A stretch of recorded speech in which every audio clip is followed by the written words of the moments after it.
to see is designed to stimulate a thoughtful exploration of what we know and the origins of what we believe we know about the most perplexing questions facing mankind.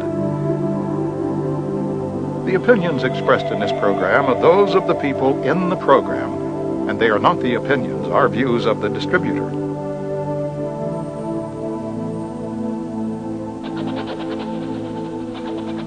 This program is offered in the interest of promoting an open discussion that may lead us to truth.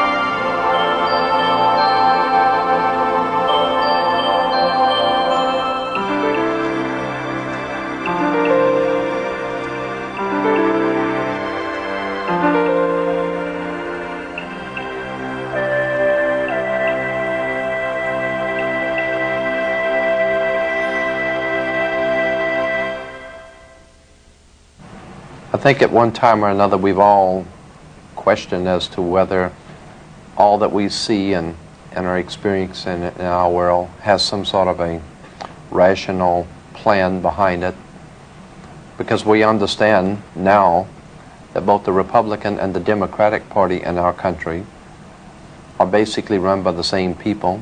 The same money finances both sides.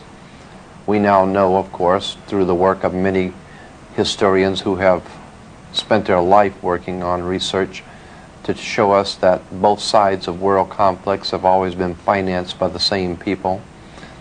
And as I've said before, there seems to be a method to the madness going on in the world.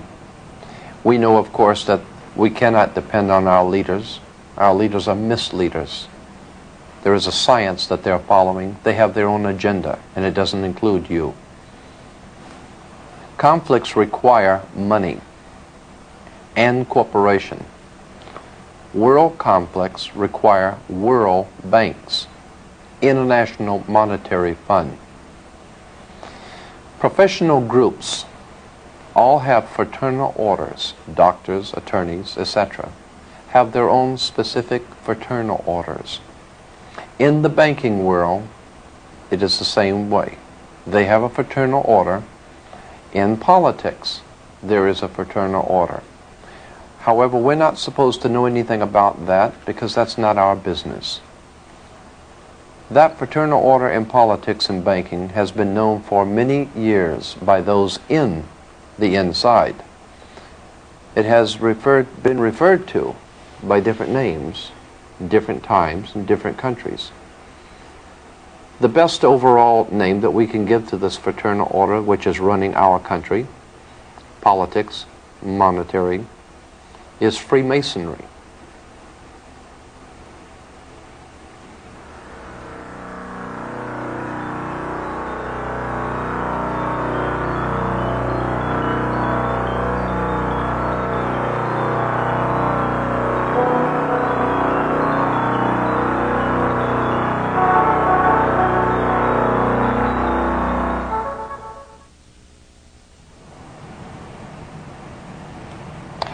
Our country, like so many before us, and like so many after us, was in fact founded by Freemasons.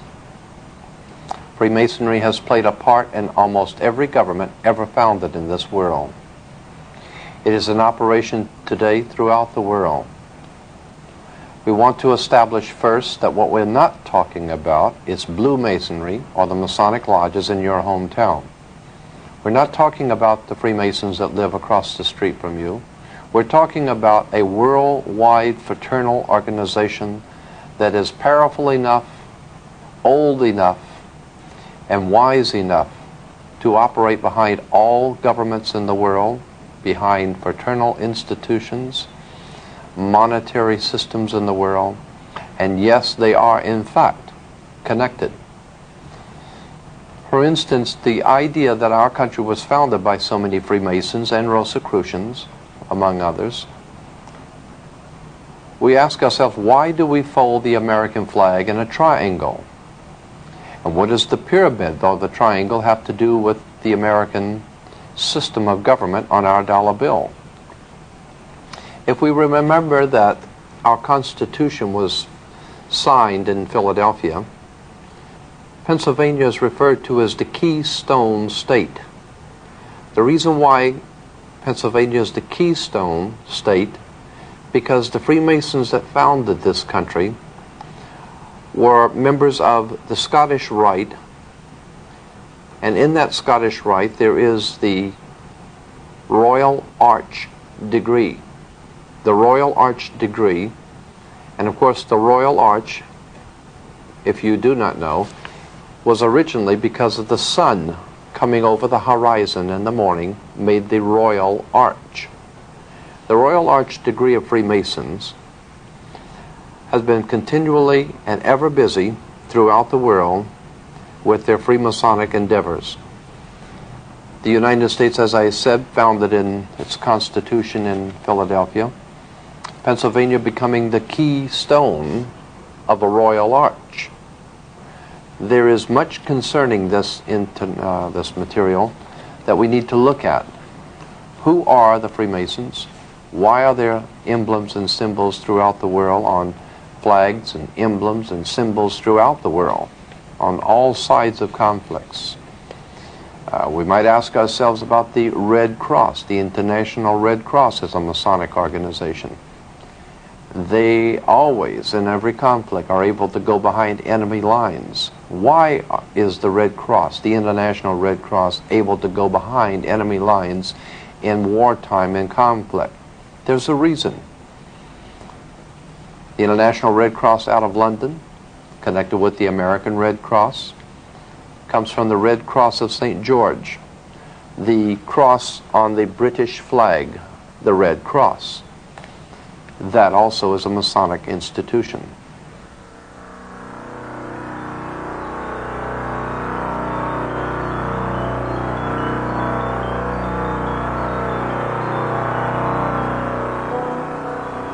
You might want to ask yourself some very important questions about this point.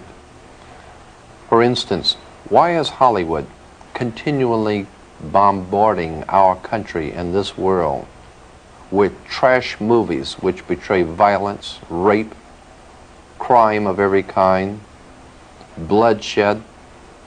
Why does Hollywood continue to pump out motion pictures depicting murder and violence and bloodshed, then turning around and saying that movies and tapes don't have any influence on young people's minds or on people's minds, when the obvious is true, that all tapes and movies influence people's minds? Ask yourself why. What is the purpose for portraying so much violence and horror and gory bloodshed in motion pictures? There's a reason for it. You better think about it. Ask yourself also about the biological warfare going on in the world today.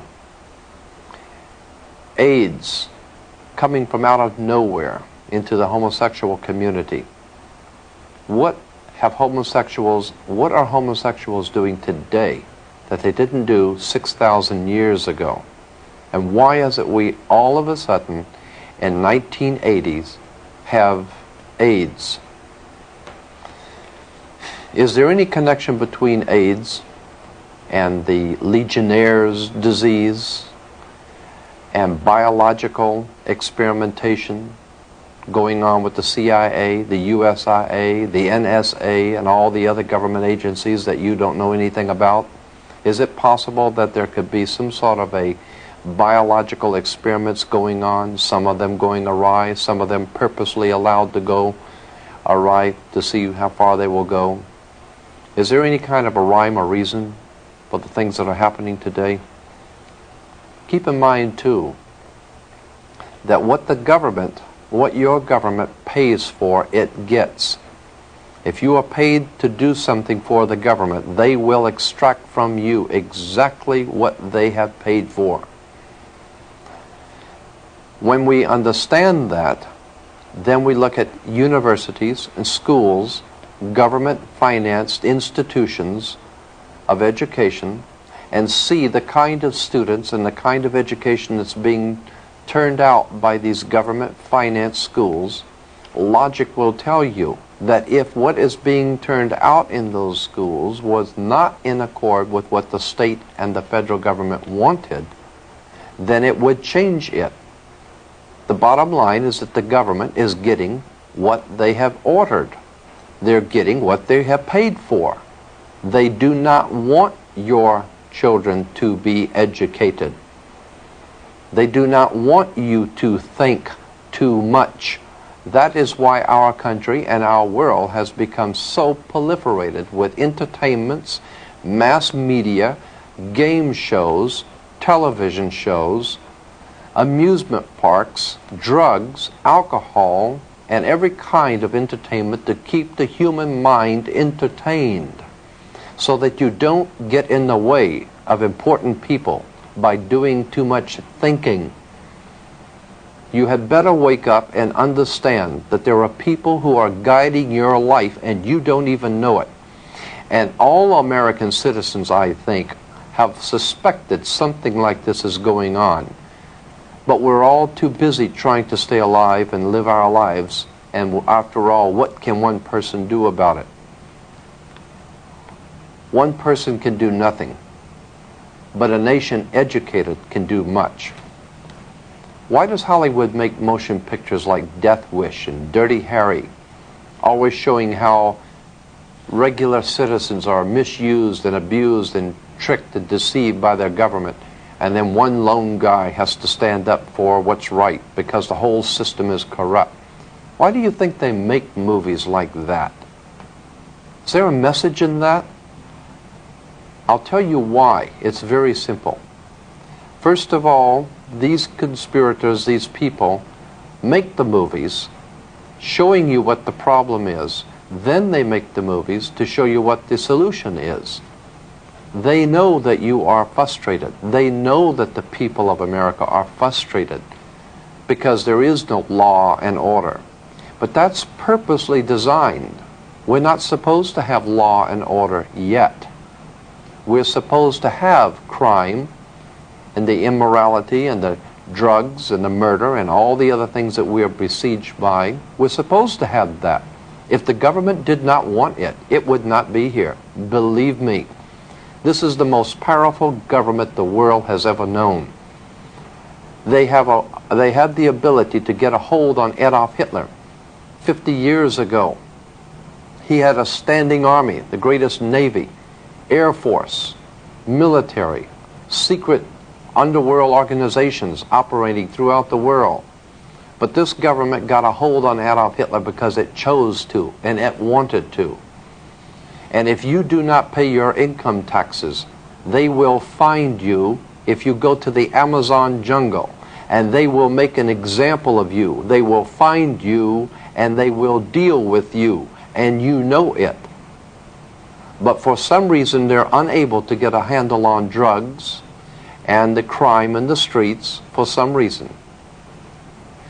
There is a reason, and that's what we want to talk about. There is a method to the madness. You might also want to ask yourself why it is back in the early 70s, while no one was looking, NATO, the North American Atlantic Treaty Organization, changed its fatigue colors from the dark greens and dark browns, the fatigue colors or the camouflage colors, to light tan. Throughout the Western world, the colors were changed for the military from dark greens to light tan. Why? Because this government, along with its NATO allies, realized that there would be a war in an area where they would need camouflage, which would be light tan. So quietly, they changed that. They changed the color, and you didn't know anything about it. You want to ask yourself, too, where did Adolf Hitler and the communist government today get their money? Who financed Stalin? Who financed Lenin, Trotsky? Who financed the communist revolution? You might want to ask yourself, what part did American Wall Street play?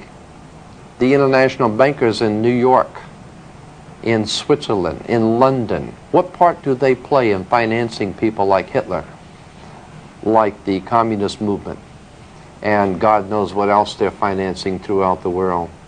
Why is it that drugs are brought into this country daily and we're not able to do anything about it?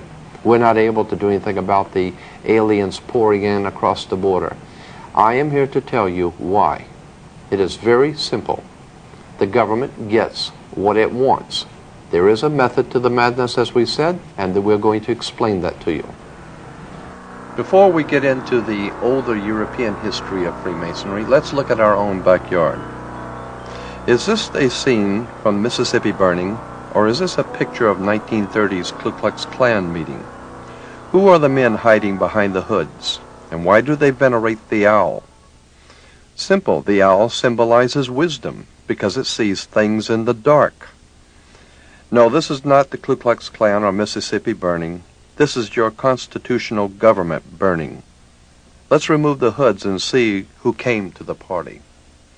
The last 2 weeks of July of every year, a secret meeting is held in our country in Northern California by the world's most powerful people, bankers, politicians, industrialists, entertainment luminaries, all overworld figures. This group, directly connected with the European ruling elites, is commonly known as the Bohemian Society. Our now famous Council of Foreign Relations, the government behind the American government, is represented here, along with members of the Bilderberger Group of Europe. A meeting held once a year to decide a worldwide scale, your future, a shining example of true democracy carried on in the dark. Obviously here, your vote doesn't count. Appropriately, the owl is chosen as a symbol for this ilk, for it too is at home in the dark. The name Bohemian carries a dictionary definition as, quote, a community of persons who adopt manners, mores, conspicuously different from those expected or approved of by the majority of society and who disregard conventional standards of behavior. No wonder they want no input from you. More specifically American and even darker and equally as insidious is an organization that our own President George Bush belongs to, namely Skull and Bones, rightly understood to be America's secret establishment. The Bohemian Society, Skull and Bones, CIA, DEA, Mafia, and the IRS are just some of the groups that make up the true power behind the throne of America. Like all other kingships, America's power elite hinges on family blood, just as the power structure of the Mafia. To show that the word bloodline is not just a figure of speech, let's take a look at the actual facts. Carefully outlined here are the actual lineages of American presidents and their bloodline connected to European aristocracies of power. Starting from Edward II and III of England, 28 out of our 42 presidents were connected by blood, including President Bush and Vice President Quayle, who are also in fact related to each other.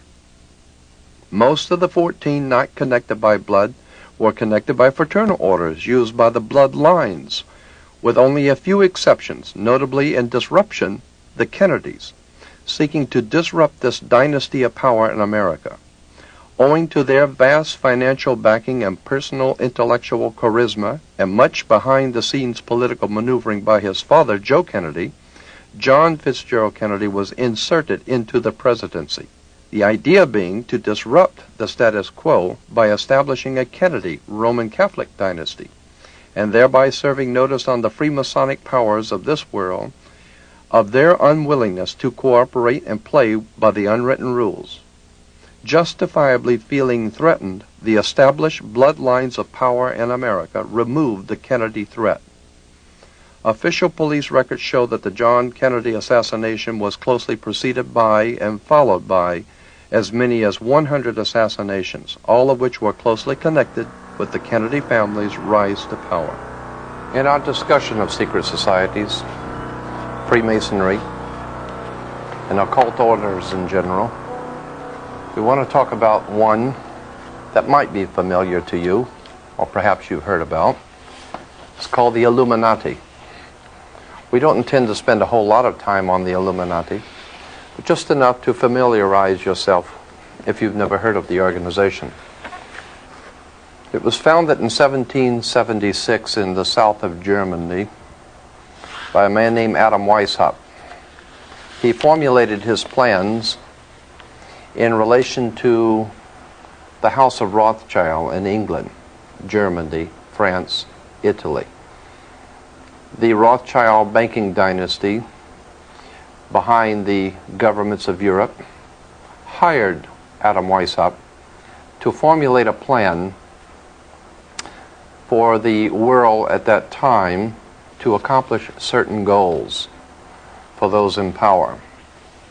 That plan came to be known as the Illuminati plan. Now, you can find most of this material in any library, any encyclopedia, under the word Illuminati, which comes from, obviously, the word illumine, to be enlightened, to be in the light. But there's a very important book that I'd like to bring to your attention called Fire in the Minds of Men. It's on the origins of the revolutionary faith. Fire in the Minds of Men, written by James Billington, is a profoundly important book in understanding the revolutionary and radical movements of the world today and how they got here and who finances them and what they're really all about. I'd like to read to you a couple of paragraphs of importance, I think, in dealing with the occult origins of the organizational arrangements, how the occult organizations throughout the world, secret societies, are organized. In it, on page 87, he says, "The story of the secret societies can never be fully reconstructed, and it has been badly neglected, even avoided, one suspects, because of the evidence that is available repeatedly leads us into territory equally uncongenial to modern historians in the East and the West. In what follows, I shall attempt to show that the modern revolutionary tradition as it came to be internationalized under Napoleon, the Restoration, grew out of occult Freemasonry, that the early organizational ideas originated more from Pythagorean mysticism than from practical experience, and that the real innovators were not so much the political activists as literary intellectuals, on whom German Romantic thought in general and the Bavarian Illuminati in particular exerted great influence." Here he was talking about the organization of the Bavarian Illuminati. You can't discuss the Illuminati without understanding the Jesuit order of the Catholic Church, because Adam Weishaupt himself, the founder of the Illuminati, was in fact a Jesuit priest. He was not just an ordinary Jesuit priest, though. In Bavaria, he continued to support revolutionary and radical thinking against the church and has given to the world what has come to be known as the revolutionary tradition. May 1st, 1776 is when Adam Weishaupt founded this order, and that's why, of course, in Soviet Union and other communist countries, that May 1st is considered to be the important day to all communist revolutionaries, because Adam Weishaupt founded the Illuminati on May 1st. This you will find, as I said, in any encyclopedia. The bait that was laid by Adam Weishaupt for control of peoples was a very old and tried project. It was called democracy, a people's democracy. Adam Weishaupt, like many others before him, understood that democracy has never worked, is not working now, and never will work. Basically because of the reason that people, while they could be and are the power of any government, the people are always the power of a government. And that on the surface, democracy seems to be the best of all possible worlds. Democracy is a very bad form of government because the people can be misled.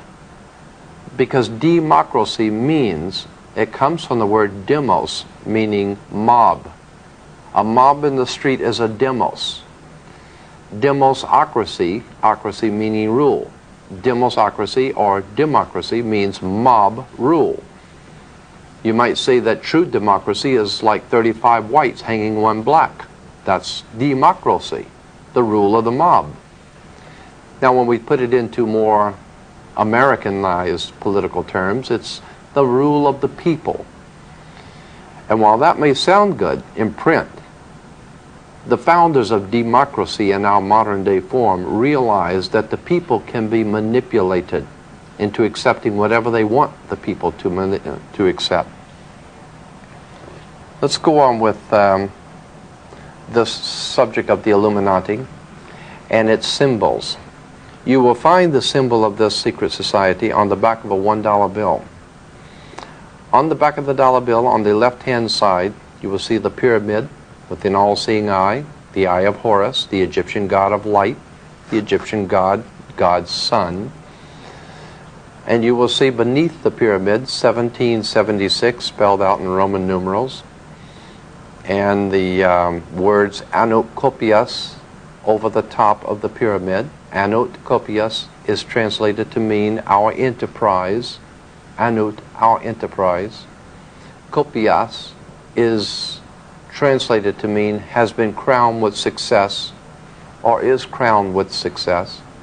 Therefore, Anut Kopias is our enterprise is now a success.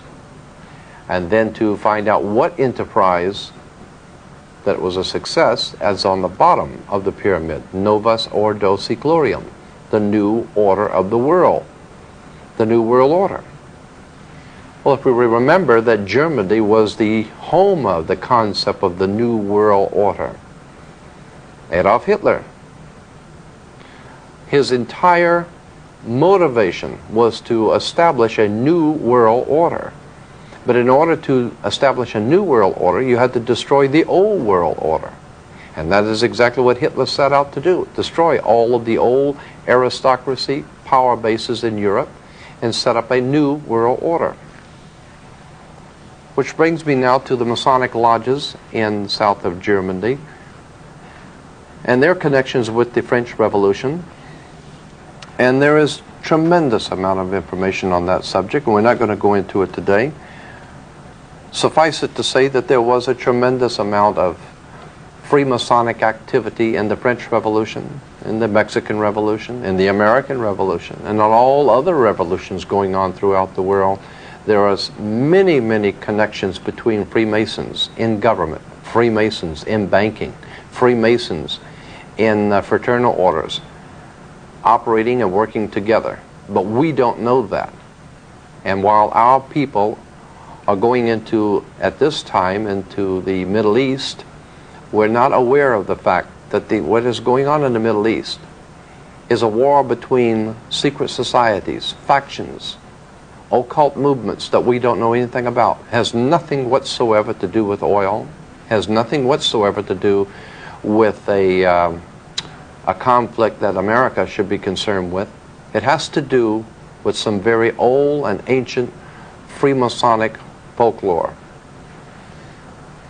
I'd like to show to you also from this book, I'd like to read to you from Fire in the Minds of Men in the introduction something very interesting and very important as we get into the symbols of the Illuminati and symbols of the Freemasonic orders of the world. On page 6 in the introduction it says, European aristocracy transferred its lighted candles from Christian altars to Masonic lodges. The flame of occult alchemists, which have promised to turn dross into gold, reappeared at the center of new circles, seeking to recreate a golden age. Bavarian Illuminati conspiring against Jesuits, French Philadelphians against Napoleons, Italian charcoal burners against Habsburgs. Always two sides. A reoccurrent model for revolutionaries and early mystics And young Karl Marx and the Russians of Lenin's time was Prometheus, the god who stole fire from the gods for the use of mankind. The Promethean faith of revolutionaries resembles in many respects the general modern belief that science would lead men out of darkness into light. And here's the point. But there was also a more pointed millennial assumption that on the new day that was dawning, the sun would never set.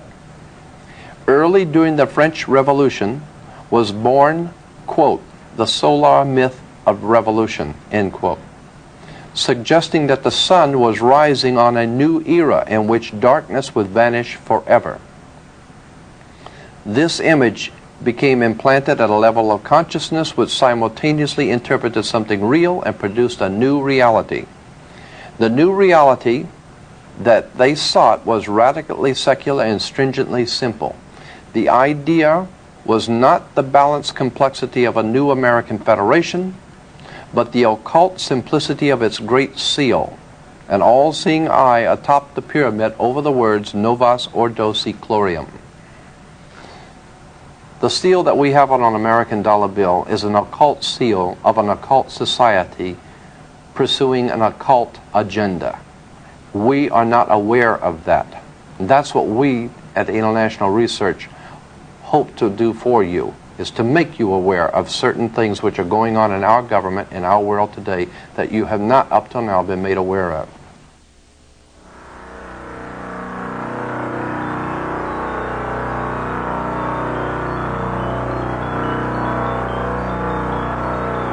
It is not our purpose to spend too much time on this particular order of Freemasonry, the Illuminati, but we want to spend enough time so that you understand how it worked, what its purposes were, and how it affects us today.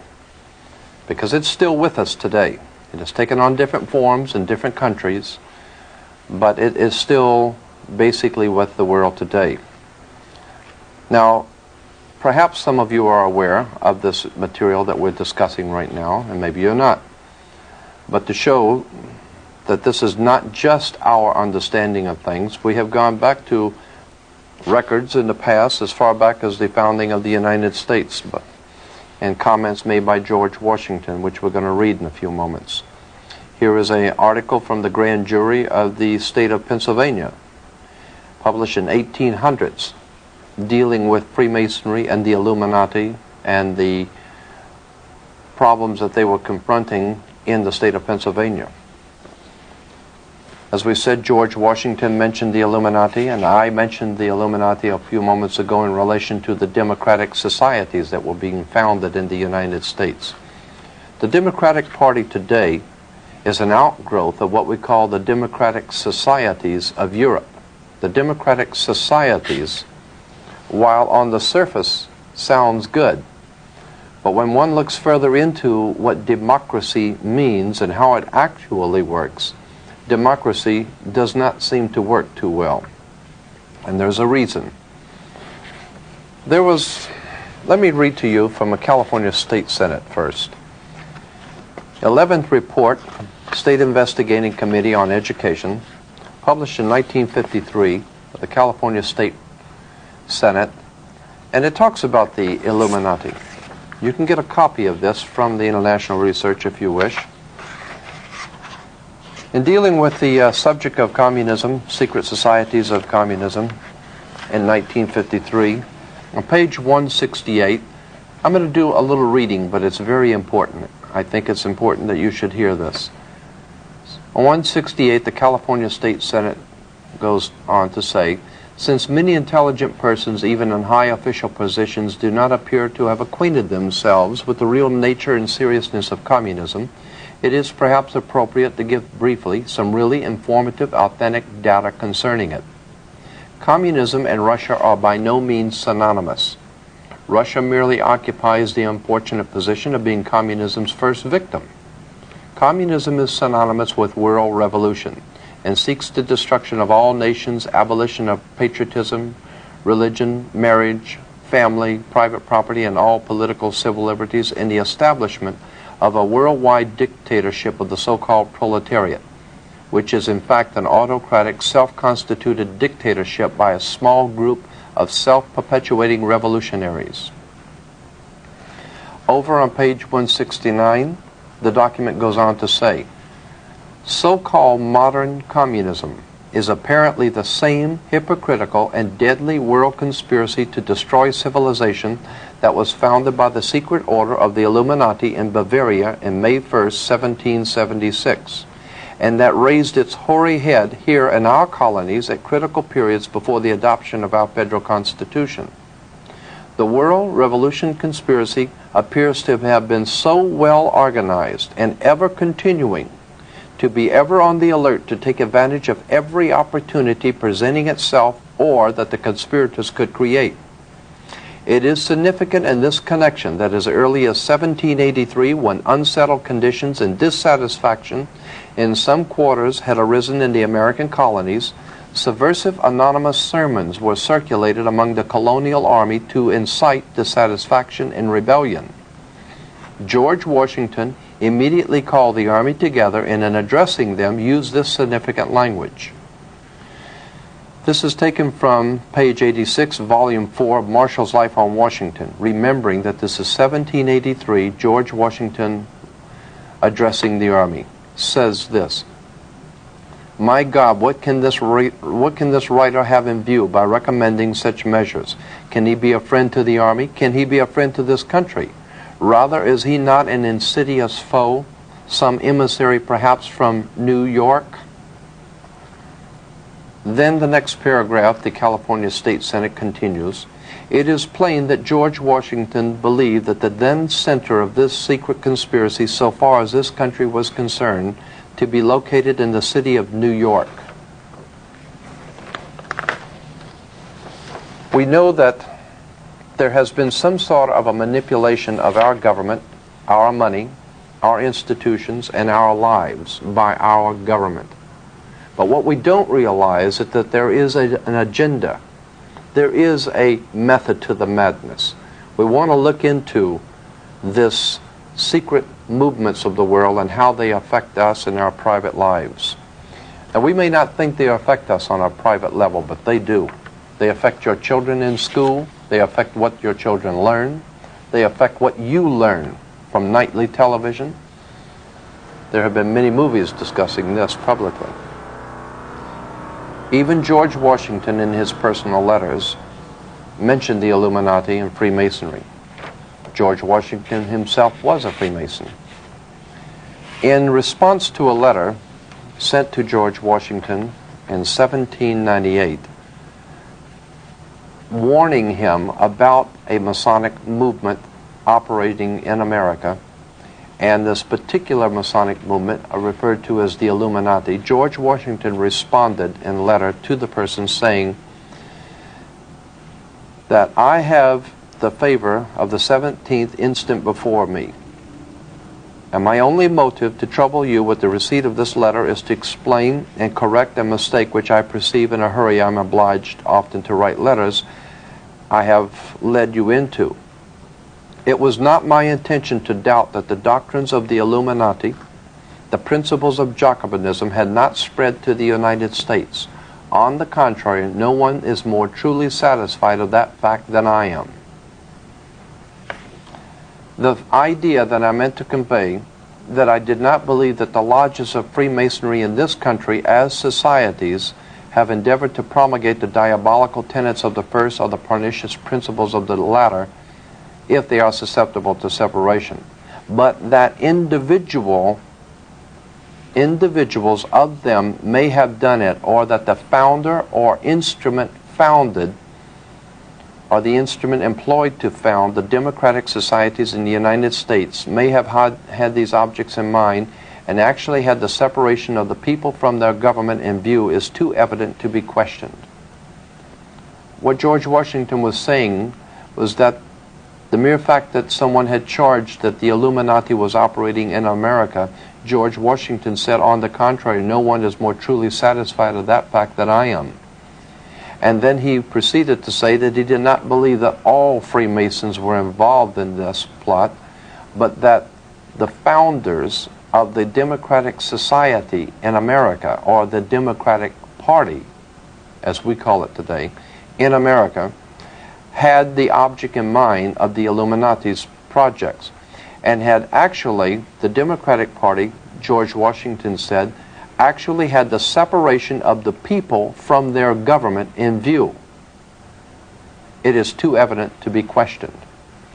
That may explain why today that in a democratic country like America, the people make certain demands on the government and the government doesn't respond. The people want this, the government doesn't respond. The people demand that, the government doesn't respond. Because the whole concept of the democratic process in America was purposely to divide the people from their government, so that the people could be out here working, taking care of their lives, feeding their children, and sending their politicians to Washington to look out for them. When they got there, they were already members of certain fraternal organizations, and all government was already taken care of, so that the people have nothing to say about anything. And that's the point we're trying to make, that when you send politicians to Washington, D.C., they might just as well stay home, because the rhyme and reason of government has already been decided by secret societies and fraternal orders that you don't know anything about.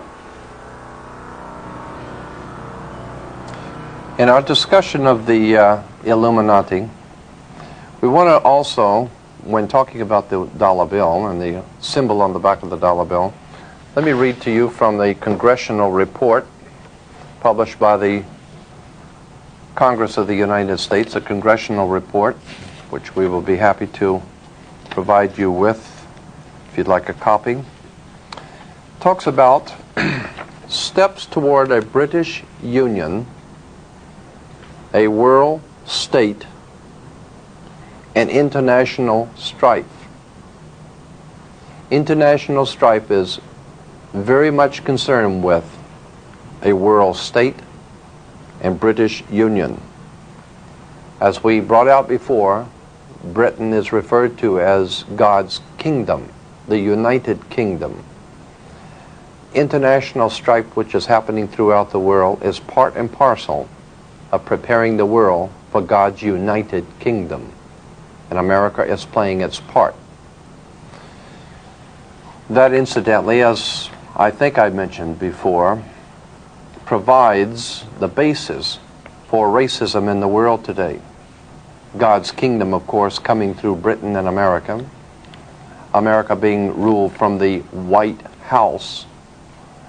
England being God's chosen to sit on Jehovah's throne for Jesus, provides the world with a convenient racist philosophy. And then we wonder in this country why the rest of the world doesn't seem to care for America a lot. There's a lot that we should know concerning the symbols on the dollar bill. Let me go to this congressional report published back in 1940. It says on page 13, "Let me call your attention to the fact that on the reverse of the Great Seal of the United States, which appears on our dollar bills, you will find the exact symbol of the British Israel World Federation. This symbol is also carried on literature of other organizations promoting a world government and a world religion. At the bottom of the circle surrounding the pyramid, you will find the wording Novus Ordo Seclorum. It was this new order that was advocated by Clinton Roosevelt several hundred years ago, and recently in Philip Drew, and now followed by the executive." We understand that this whole concept of a new world order is a revolutionary idea developed out of occult Freemasonry. I want to go back to the introduction of Fire in the Minds of Men and lay the foundation for something that I think you're going to find very interesting. Again, we want to requote from page 6 in the introduction. It says, "A reoccurrent mythic model for revolutionaries, early romantics, and young Karl Marx, and the Russians of Lenin's time was Prometheus, who stole fire from the gods for the use of mankind. The Promethean faith of revolutionaries resembles in many respects the general modern belief that science would lead men out of darkness into light." It's interesting that in New York City, in Rockefeller Plaza, At the very entrance to Rockefeller Plaza is an enormous statue of Prometheus. How appropriate. And when one understands how the Soviet Communist Party is financed, organized, and directed out of New York, then it will not be any great mystery as to why in front of Rockefeller Plaza we have the god Prometheus. James Billington, in his book Fire in the Minds of Men, explains that that is a symbol for the world revolutionaries. But it goes on to say in the introduction, but there was also a more pointed and millennial assumption that there was a millennium coming, a new world order, a millennium, a 1,000-year reign, so to speak. A more pointed millennial assumption that on the new day that was dawning, the sun would never set. Early in the French upheaval was born the solar myth of revolution, suggesting that the sun was rising on a new era. This whole idea of the sun rising on a new era, the new dawn, the millennial assumption, we can see this openly being used today by our president in such newspaper clippings as the New World Order and how the world is now being formed into a new world order.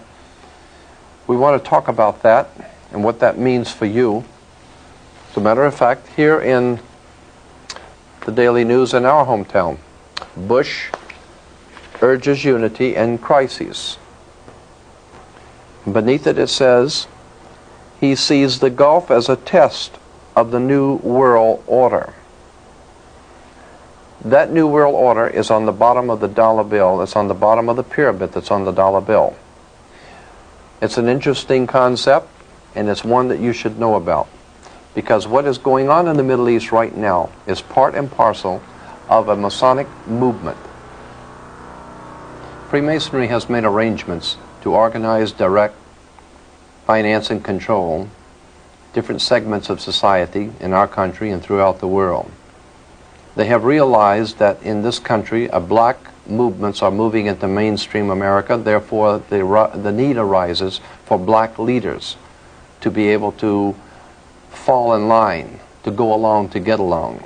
And some of the black Freemasons that have been accepted into the order is, for instance, is Jesse Jackson, Andy Young, mayor of Atlanta, Kenneth Gibson, 3-time mayor of the city of Newark, New Jersey, the late Harold Washington, mayor of Chicago, State Senator Julian Bond, Supreme Court Justice Thurgood Marshall, Marion Barry, mayor of District of Columbia. We see that Freemasonry uses all races to accomplish its objectives.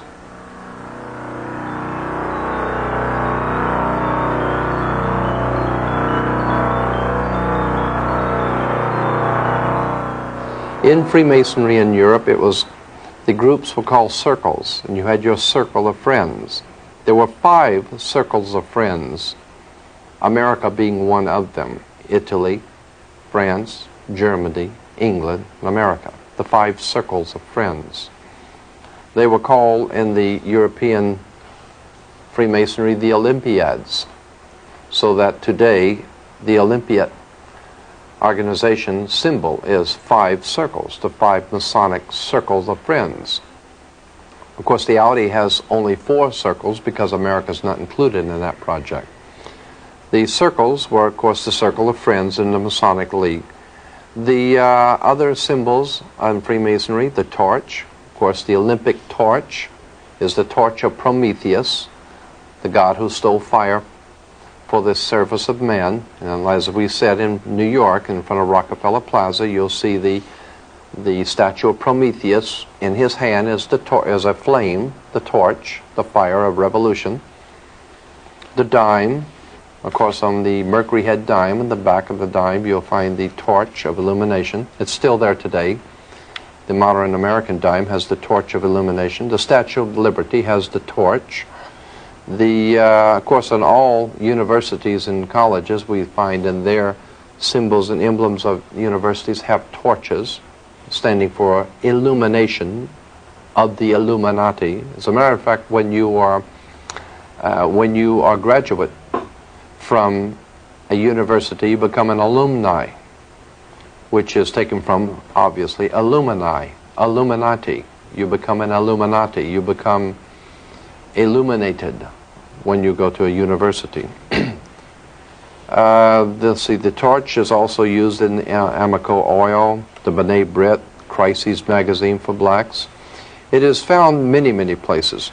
Chevrolet, just this year, in its Saturn division of General Motors, is putting out its aluminum car, not aluminum, but Illumin car from the Illuminati. Of course, when you go to college and university, or even graduate from high school, you come out with as we said, a black robe, which is black for Saturn, the god of Hebrews, and the square mortarboard. The square mortarboard is, of course, Freemasons use mortarboards for their plaster. So that's why you wear a square mortarboard when you become an alumni. It all has to do with Freemasonry. It all has to do with the control of education in this country, the control of our religious thinking, our minds, our government, our money, our lives. Everything from your corner drugstore is influenced by Freemasonry, secret societies, occult orders, and politics of the scientific kind. Our founding fathers would probably turn over in their grave if they saw what happened to us and how we've been deflected from our purpose and our mission in the world to become nothing but pawns in a game.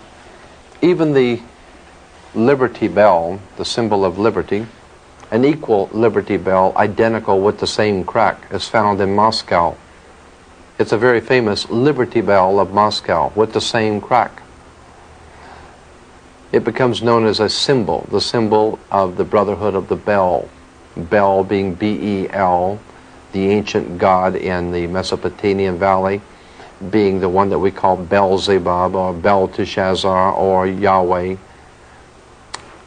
There are too many symbols, too many things going on in our world that we're just not aware of in this busy time in which we live, that it's time that we took time to look around us, see the emblems of power, see the emblems and seals of our government.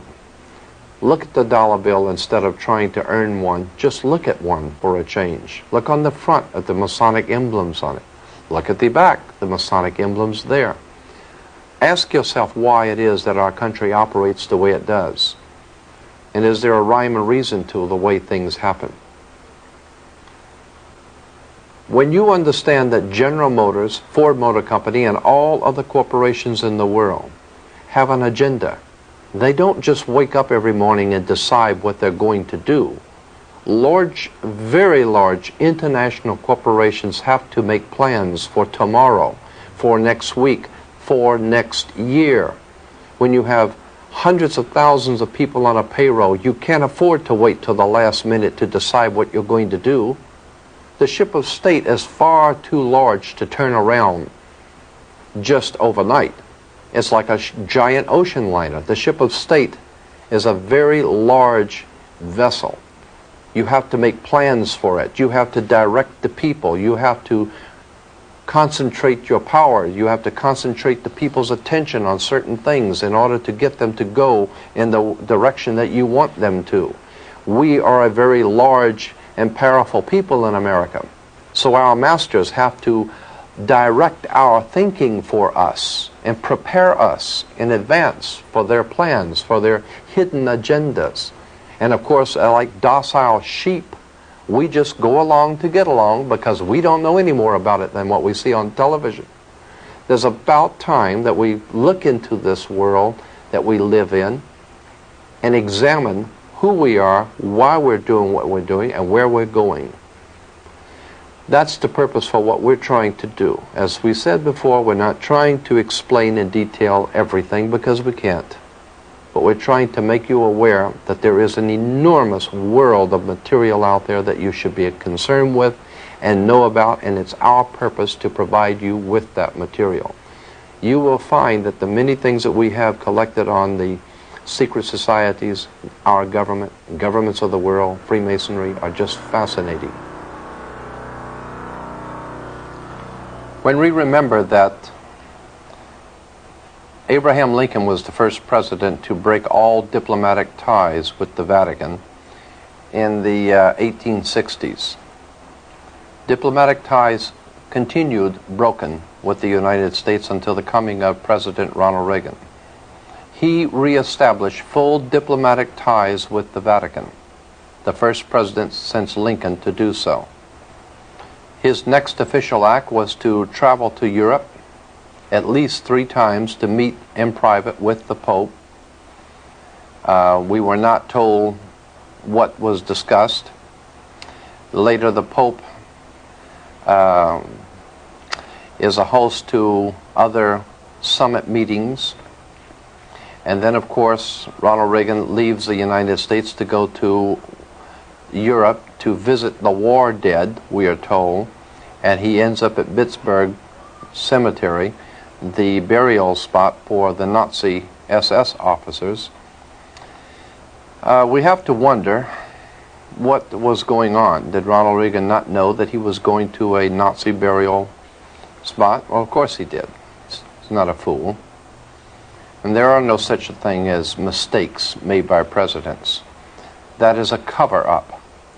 When we see things happening on the world scene and we say, well, the president made a mistake and the government made a mistake, you have to know that in a government the size of the one that governs the United States, they don't make mistakes.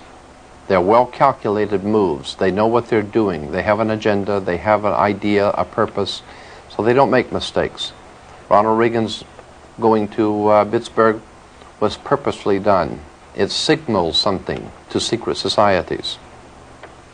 The Gulf crisis today, there are many innuendos and things that are being said which lead one to understand that there's more going on in the Middle East than what we're told about. And as we said before, it has little to nothing to do with oil, little to nothing to do with a threat against this country, because this country has no threat.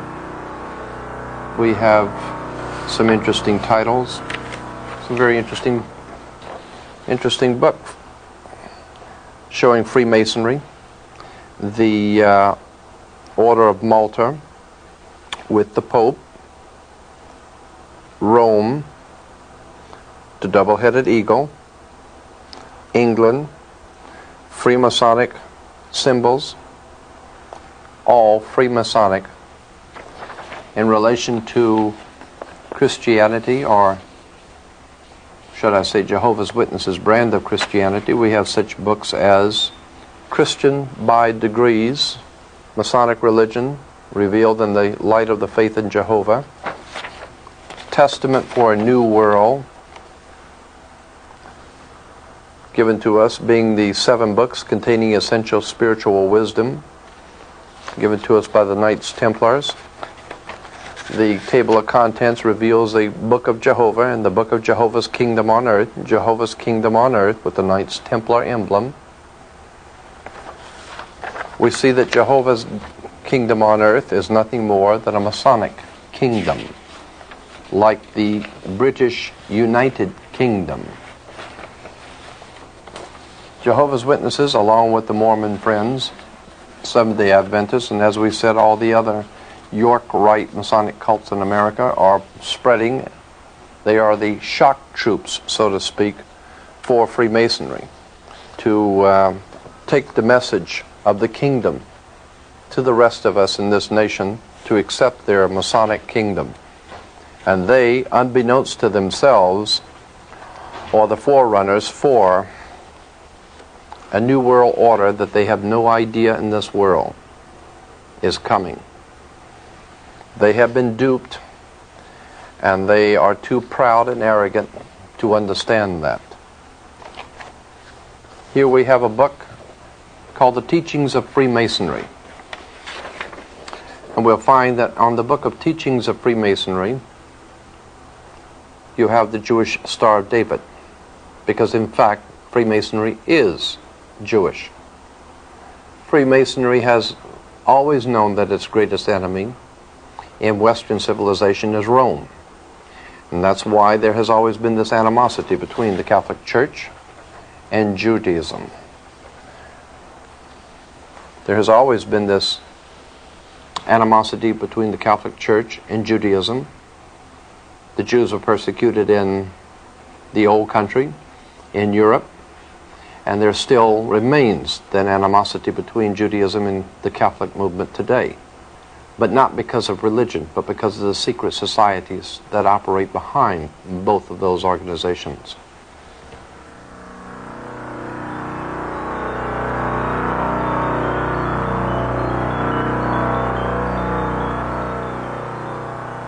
You might be interested to know also that the Pope's headdress, the papal headdress, goes back to an ancient Jewish headdress.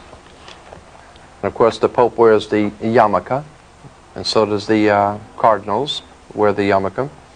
But in particular, the Pope's headdress is shown here as Freemasonic. This is from a Freemasonic research book, a volume on Freemasonry and the garb of Freemasons. And here we had one Freemason with the Jewish breastplate and the papal headdress. We have other Masonic garb showing that when we see the Pope and we see the priest, we see religious movements throughout the world, their garb, it's all Freemasonry. I think those among us that are concerned with the race issue throughout the world might be interested to know that here's another Freemasonic Brotherhood of Power, an expose of the secret Africana Brotherhood, Brotherhood, Freemasonry. So when we see what's happening in South Africa, it is no great wonder that South Africa's greatest friend is Israel. There is a famous song from the 1960s entitled, "Does Anyone Know What Time It Is?" We respectfully submit that it is time to wake up to the most serious problem that we face as a free society. Speaking of time, the new edition of the magazine tells us that it's high time, like the owl, to see things that have been kept in the dark. This will not be difficult because the truth has been hiding in plain view all along. In the Congress resides the American symbols of power, known in the dictionary as the fasci. The fasci itself is nothing more than an ancient symbol of an ancient priesthood from an ancient world. The axe, which explains why in the Second World War the powers of Hitler were called the Axis powers. The fasci was used by the priesthood of the axe in the ancient world, and by Adolf Hitler, by General Franco, Mussolini, and many other underworld fascist movements and mafia-style organizations, commonly understood to be called the Untouchables.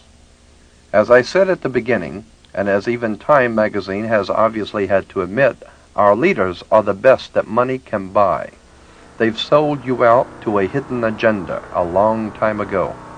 Now you have just seen the faint outline.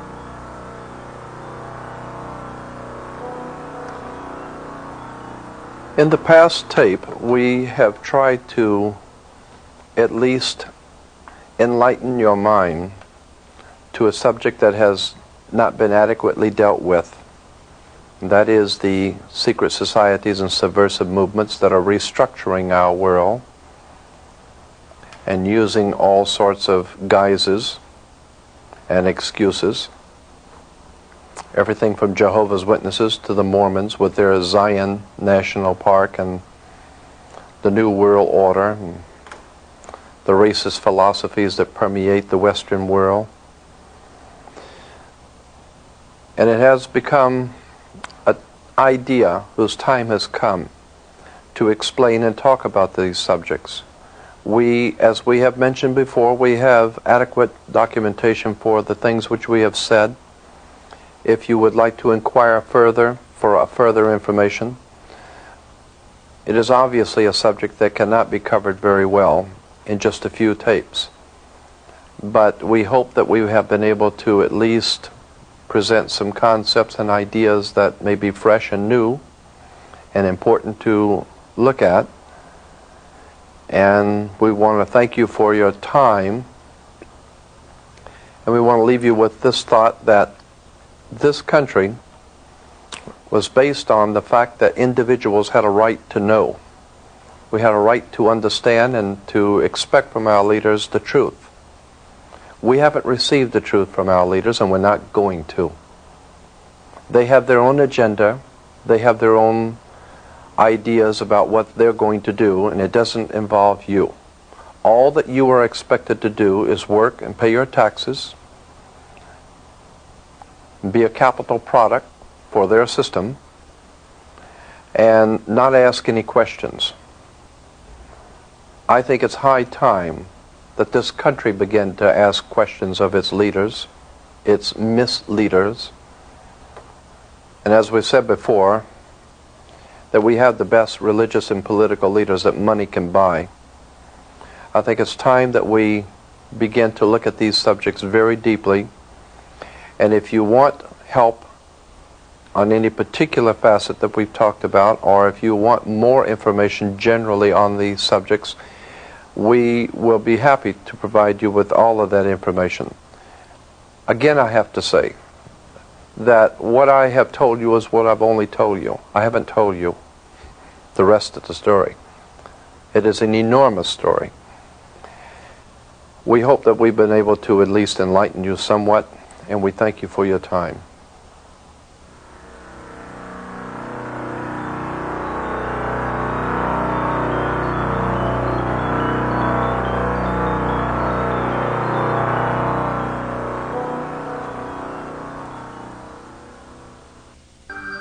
And now you can order this and many other fine tapes on the internet at www.lightworksav.com. That's lightworksav.com, as in Lightworks Audio and Video. For a catalog of other fine tapes, please send $2 to Lightworks Audio